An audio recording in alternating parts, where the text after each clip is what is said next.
Hello everyone, Faraway Prepper here, welcome back to the channel. So it turns out that the city of New York came up with a pretty useless public service announcement on how to protect ourselves from nuclear attack. I'm going to leave the link of the video in the description section for those who haven't watched it. Basically, the video offers just 3 simple steps to surviving a nuclear attack. Get inside, stay inside, and follow media. These rules seem to have been created without any consideration for unique circumstances surrounding an actual nuclear attack, and could easily apply to an earthquake, hurricane, or even a zombie apocalypse, right?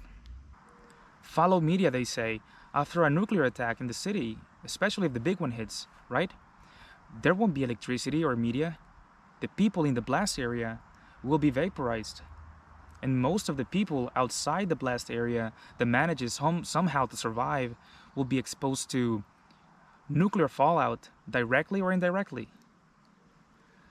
They will suffer tremendously from respiratory problems after breathing radioactive dust to developing cancer due to gamma radiation exposure. And for a while, they will be without access to information or medical attention for the most part. So how about sending a more specific message to the population? How about explaining to people if they should shower with hot or cold water after a nuclear fallout exposure, since people won't be able to Google this? How about providing folks with CBRN gas masks with the proper filters to civilians that cannot afford them, which is most of us?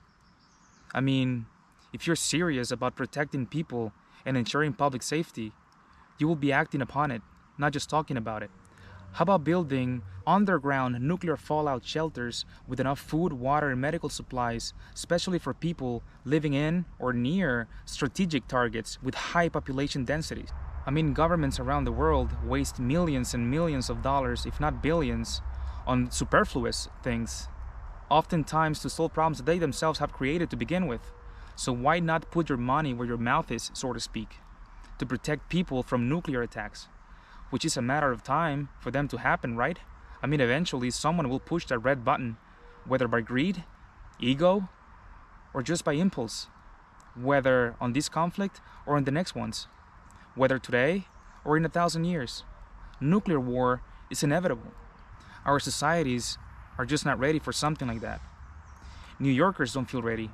According to a 2021 Global Strategy Group survey developed to determine their level of preparedness for emergency situations, the survey found out that only 12% of participants were prepared for a radiological incident.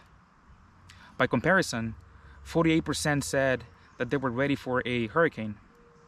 On the other hand, this month, researchers at Louisiana State University ran multiple computer simulations to assess the impact of global and regional nuclear conflicts on the world's oceans. It concluded that any conflict will plunge the world into darkness, cause temperatures to plummet, and wipe out much of the world's sea life in what it said it would be, quote, nuclear little ice age. In April, Russian Foreign Minister Sergei Lavrov warned there was a serious risk of nuclear war. Recent years have shown how quickly a country can find itself with an impulsive leader who may have ready access to nuclear codes. Therefore, perhaps the New York City Emergency Management Department felt that the public needed a reminder that nuclear war is always a possibility. But they could have done a much better job. But I know, asking that from politicians or bureaucrats is like trying to make a spark hitting 2 pieces of bread. It's just not going to happen. After the Second World War, the United States showed that you could build nuclear weapons and that we had them, and that we planned to build more of them. So other countries had to react. The basic reason countries want nuclear weapons is security, right?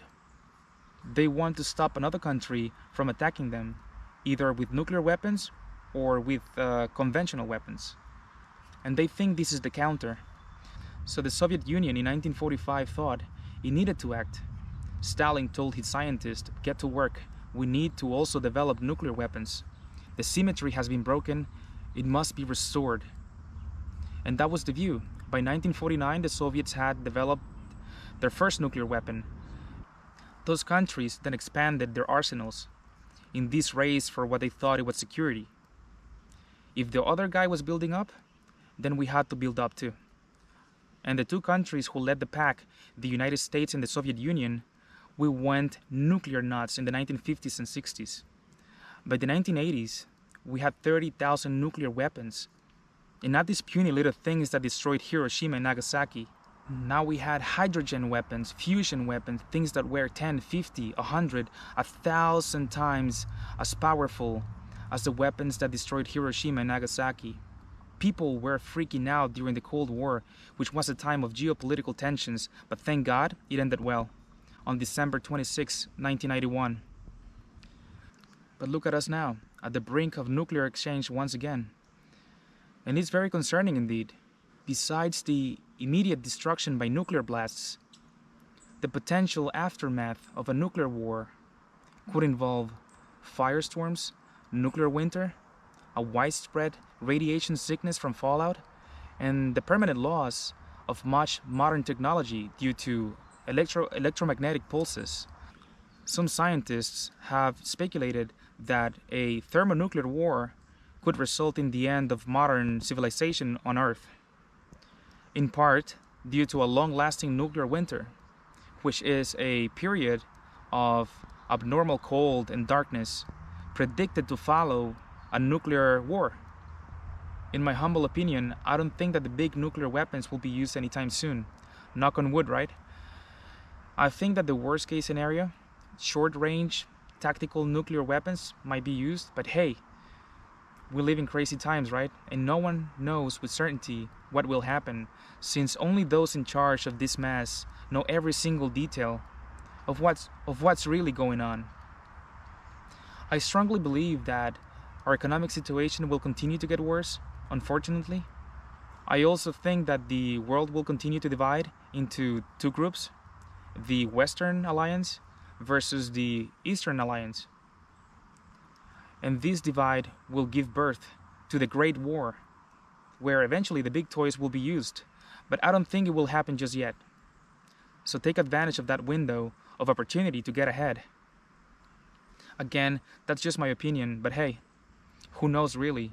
Because regular folks like us just get the crumbs of the real story.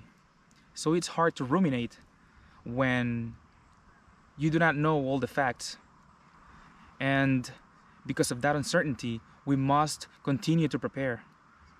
And as I've mentioned before, every day is a golden opportunity to get ahead so you can be ready if things go south.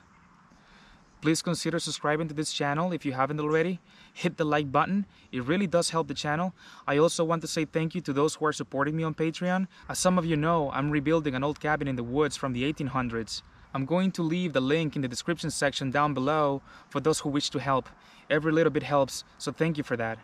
Alright my friends, keep prepping, practice situational awareness everywhere you go, and do not forget that when it comes to prepping, there is no finish line.